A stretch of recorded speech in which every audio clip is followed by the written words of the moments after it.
It has been 4 months since conservative activist Charlie Kirk was shot and killed at an event in Utah. A manhunt happened after, and Tyler Robinson turned himself in following a day and a half.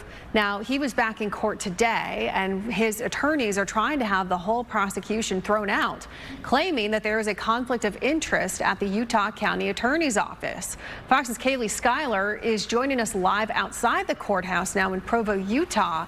So, Kaylee, what happened in court today? And I mean, how realistic is this really?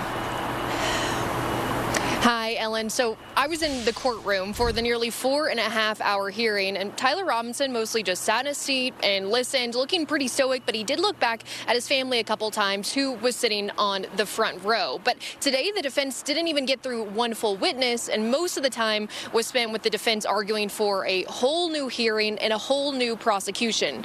The judge ultimately decided hours into this hearing that the court was going to move forward for today. The hearing centers around a claim that there's a conflict of interest at the Utah County Attorney's Office. Lawyers for Robinson argue one of the prosecutor's kids, who is an adult, was at the Turning Point USA event when Charlie Kirk was shot and killed back in September.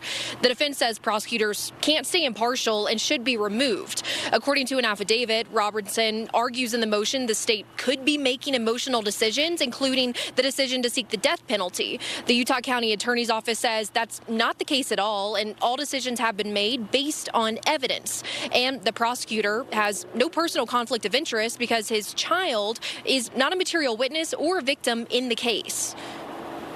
The Utah County Attorney's Office are both litigating as representatives of the state in a prosecution and essentially defending their own propriety of proceeding in this prosecution is problematic.